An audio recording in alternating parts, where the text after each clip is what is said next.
Hi guys, Darren and Lisa here again from Tiny Houses Australia with another video and another tiny house tour and an interview with some lucky people that are living in a tiny house.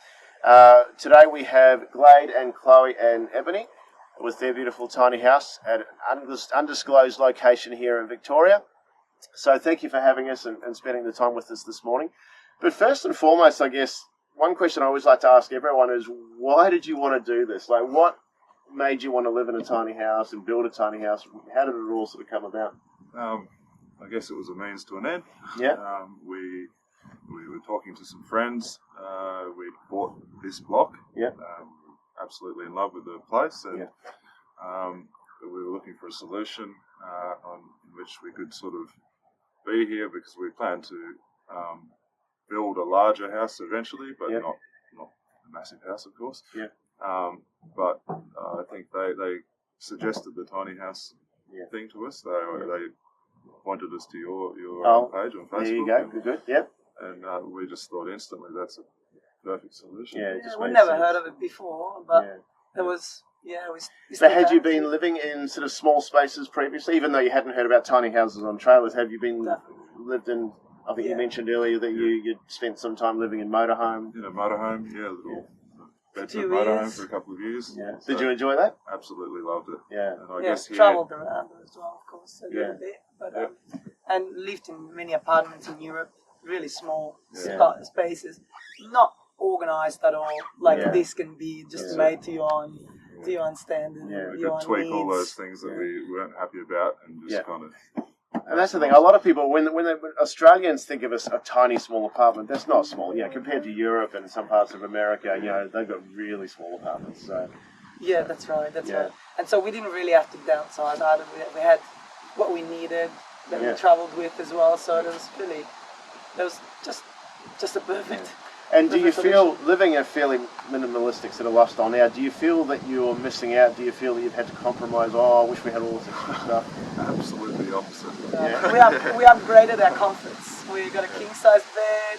Glade has made everything to his own size, 6'4". He goes under the shower. So you've got what you need, nothing that you don't need. No. Excellent. And so it looks like a big place. How sort of long are we talking? What's the length of the place? So the trailer bed's 7.2 metres by 2.4. Okay, 7.2. And then the roof line's an extra metre because it has the overhang out the front, which is good.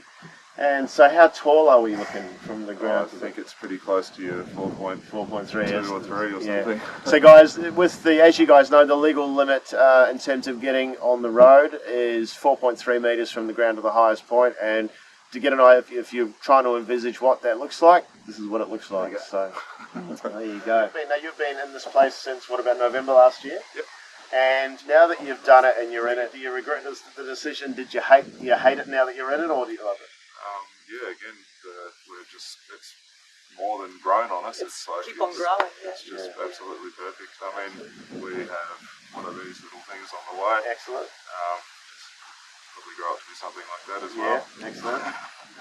We wouldn't change it if it wasn't because of this extra. And Ebony, what about you? Do you like living in the tiny house? Do you have your special bedroom upstairs? Excellent. There you go. So it just goes to show that a young family can happily live in a tiny house. Because a lot of people say, "Oh no, that might be all right for a single, but can't work for a family." But I think it really promotes the way we wanted to educate her as well, being a lot of outdoors and not really that many toys, using a lot of toy library, not consumism like that. And so much of what you're doing, like we have lived in big houses before. And so much of what you end up doing is travel time from one place to another, but you kind of stay in these, you're sitting on the couch on the sort of kitchen, family room, living room, and you don't really use whole sections of the house. And then when you have all that extra space, you kind of just chuck stuff there because you can. Yeah, and you end up filling it and that sort of thing. So, excellent. So and just especially keeps it simple, and it's got to be clean to access everything. Yeah, that's right. There's only a limited amount of things that you can fit in the space, and to be organised and stay sane, you've got to keep it clean. But because you've got not many things, it's fairly quick and easy to clean, I would imagine. Yeah. And that's the other thing. The Australian climate really lends itself to living indoors, outdoors. you don't have to live inside the box for 6 months of the year because it's snowing outside, you know. So you've been able to spend a lot of time outdoors, which is, you know, Which is what we like. That's Yeah. that's And it heats up so quickly, and you know these panels here as well that in the summer act as a big, like it's all shaded. The whole roof is shaded, and we'd get through to about 3 o'clock in the afternoon, and it's still fresh inside on a 35-degree day. So what we'll do, guys, is we will head inside and we'll check out the inside of this beautiful place. We'll see you soon. So when you walk into this place, we just came inside to get out of the cold because it's a bit miserable outside here today. But when you walk into the place through the beautiful French doors, you've got this living room, hangout space here with the corner couch. Obviously, you've built in plenty of storage under here. So what goes into there? Is that books, clothes? my little girl's toys. Oh, because that's Ebony's that's toys? the classic place where she's going to hang out Yeah, and play with it. So I makes can just sense. open it and throw it all back in. Excellent. They're easy to bulldoze back in. Yeah, off the couch when it's all back in. full. Excellent. Yeah. All right, so and obviously through this doorway here, you've got the bathroom. So, guys, tell us about the bathroom. Was there anything that you really wanted? What was your absolute must in the bathroom? Your must-have?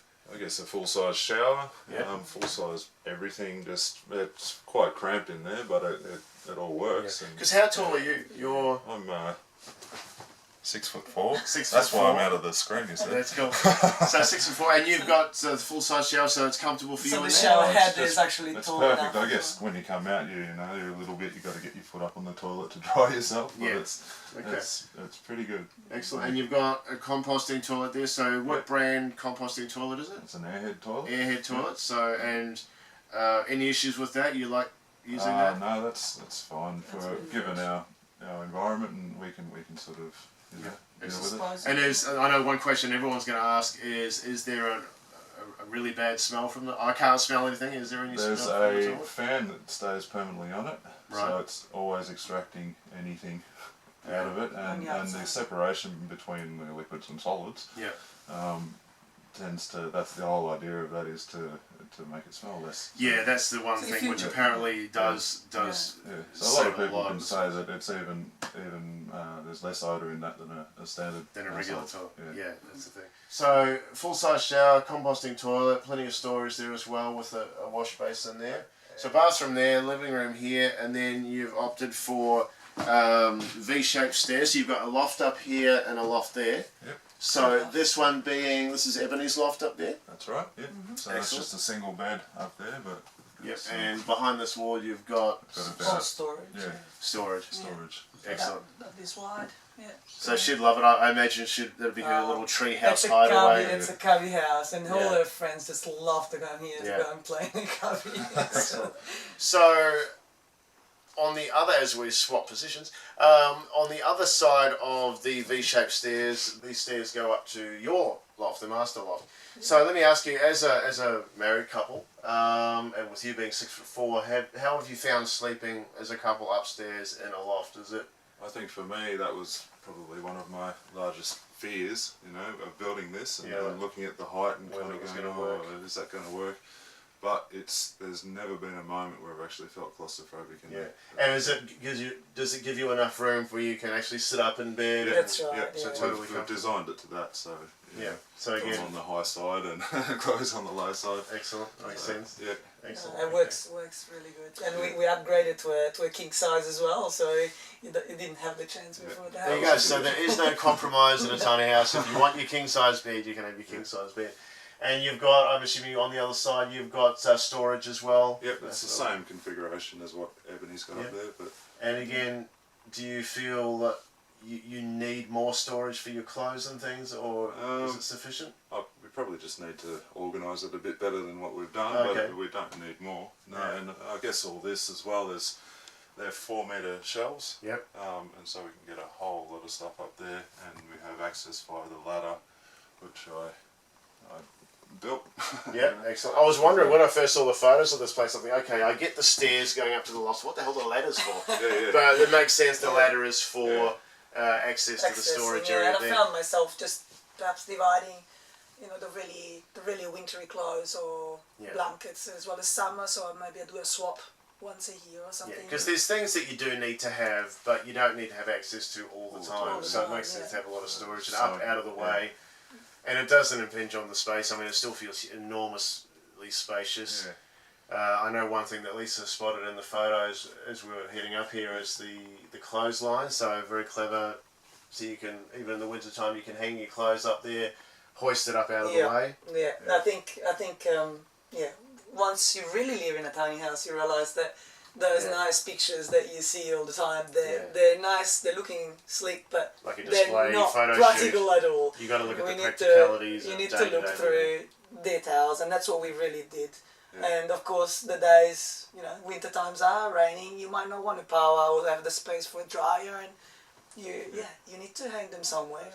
And so this is an interesting setup here. So what have we got here? So this is is it storage? Is it dining? What is it? Is it a cabinet? Dining table. So it's seating for 6. Yeah? Okay. 6 adults, and here we've got our little chairs. Oh, look at this. And need I ask that you obviously built these all yourself? Of course I did. Of course you did. So you got, again, a very cool, you got storage there, you got the backrest there, so comfortable chairs, nice and comfortable. Lisa, you'd be set with this, with the backrest. And yet it folds away storage away as well. I was actually considering building just boxes with storage, and then I thought, no, after work, when I sit down to a meal, I want to be able to, Yeah, we really prioritise sitting at the table with the family, and we love having people over. So we often have big families, so we sit the adults here and open the little table there. A couple of children can sit on the stairs next to the little table, and you could just line the kids up the stairs. That's it. Feed them one by one. That's it. But this is going to be, I would imagine, a well-utilised space for dining, study, working, reading the paper, planning, business. And so you've got 3 of these, so not only huge amounts of storage. And then we've got a bank at the back as well. And then the table pulls out. And storage under there as well. Need I ask, storage under there as well. And that's where the wheel arch is as well in the... Yes, here over the building.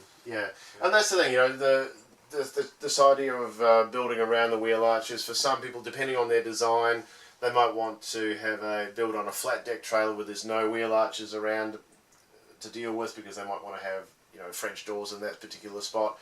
But if you can build around the wheel arches, build it into cabinetry or under stairs, then it means you can get the floor a bit lower, and you can use it as a design feature. Excellent, beautiful.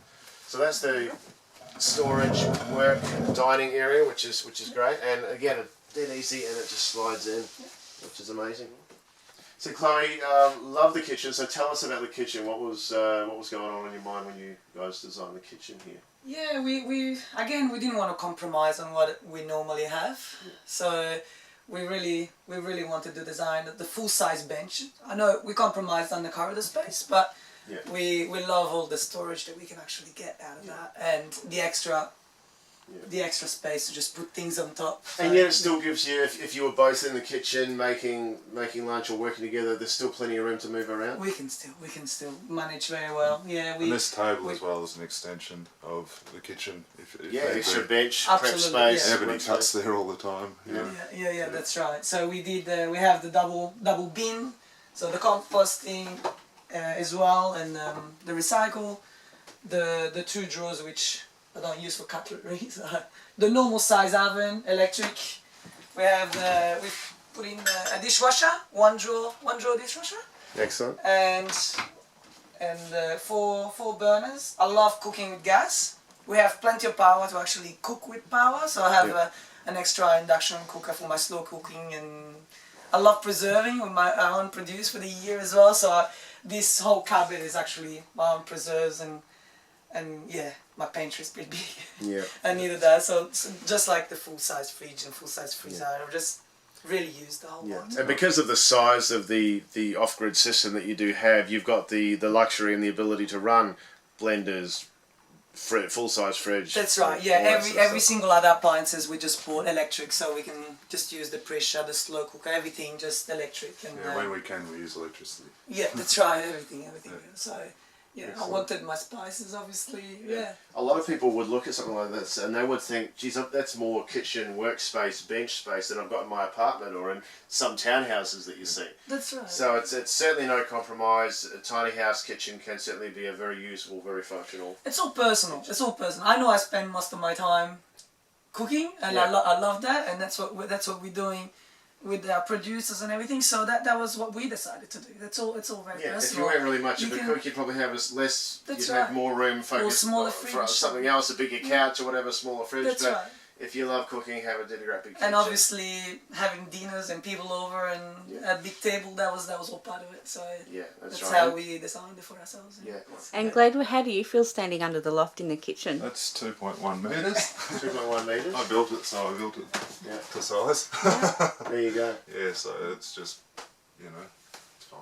Yeah, and that's the thing. A lot of people, with the roof height, you should build it to your specifications and your height. I mean, I know when I met Lisa, she was planning her loft to be I said, how high is the loft going to be in your tiny house? Oh, 5'3". And I said, shit, how big are you? This is 5'1". I was like, oh, that makes sense. Yeah. So, guys, a shout out to Andrew and Gabriella Morrison. Andrew, it's your fault because Andrew Morrison from tinyhousebuild.com. Shout out to Andrew. With his tiny house tour, he's about 6'2" or 6'3". And with his tiny house tour in their kitchen, he's got about this much clearance above his head. And he said, within a day or so, you don't even notice it. You move around in the kitchen, you do your thing, and you don't even notice it. I think that was something I discovered in the motorhome that I lived in. Yeah. I had clearance, and I was lucky I had that. Otherwise, the whole time I would have been bending over. So you don't want to be hunching over, but I mean, look, I don't know about you guys, but I've never felt the need to jump in my kitchen. I'm sure you probably don't either. But yeah, it gives you a perfectly functional space, and just because in standard houses, in a tiny house, oh my god, you can touch the roof, shock horror. It's not really. It's just a change of mindset, isn't it? Anyway. Yeah, it's just a change of mindset, and it's a usable space, and it means that the trade-off is yes, it's a bit lower, but it doesn't feel claustrophobic. It doesn't look claustrophobic. There was a balance between the kitchen height and the loft height as well. So we wanted to be able to sit up in bed. Yeah. So we calculated the mattress, of course, and then the height. Yeah. No, the ceilings are definitely the least of the problem. I think we tried to design this as well, so we didn't have too many fold-out things. Yes. So that because over the long run, if you need to unpack your couch to make your bed, or undo the table to have your kitchen, or pack the kid to do, you'll do it for a little while, but that just we've experienced that, so that's not something we would go along for very long time. Yeah. Most of it fixed, This is as fold out as we can possibly. The chairs, that's it, and that's enough. And that's pretty basic. Yeah, I remember speaking to Derek Diedrichsen from Relax Shack. Shout out to you, Dick. And he said it's got this idea of like turniture. If you need to unfold anything, if it's more than 2 moves, you might do it at first, but you're not. Over the long term, you're not going to use it. You'll find an alternative. You'll be find sitting somewhere else. You'll sit somewhere else. You'll sleep somewhere else. You don't end up using it. It's like the stairs as well. For us, it was a big deal. And of course, being pregnant now, I'm so glad we did it. And that's the thing. There's this continual trade-off, this balancing act between time, money, weight. With almost everything in a tiny house, with the stairs, do you go a ladder will save space, but not everyone wants to give up that space and that storage and the comfort of going up and down stairs. Yeah, that's right. So if people want stairs, go for stairs, and the stairs give you the option of storage underneath, whether it be cabinets or in your case, shelving as well. I think every night, when you head off to the toilet, I'm glad we did this. You don't want to be just going, where's the rungs of the ladder? Yeah. That's it. And Ebony plays in it. For her, it's like her playground. Yeah, absolutely. Big And obviously, safe for her. yeah, and obviously, Glade, you've welded up the stairs yourself, so you've pretty much done everything in this place. Yeah. Everything that we see is your handiwork. Yep. And the other advantage, as you were saying earlier, of the stairs is that it not only gives you seating, you were saying, well, as Chloe's demonstrating right now, that little bottom part of the stairs, it's not just stairs, it's multifunctional, it's storage, it's seating. I know we've got a shot of Ebony's folding up her custom-built little workspace there, so it's her dining space / crafting space, workspace. And you often use them just to put things on top as well. Okay, that has to go up. Okay, I'll put it here. As soon as you go up, you bring it up. And we've had 8 people here at a time, Yeah. eating with us. Or not with us, including us. Yeah. So 2 kids on there and 6 adults there. And it works a treat. So. Yeah.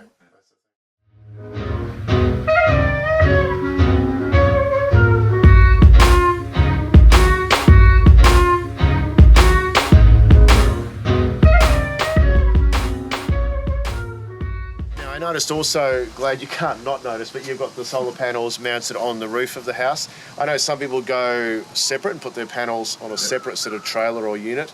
Was there a particular reason why you opted to put them on the roof? I guess to keep the whole, we have no extrusions from the tiny house, so as far as the council's concerned, there's less to sort of be concerned with. And I guess the other thing is, with the amount of solar panels you've got, you'd have several trailers. There's a lot of solar panels.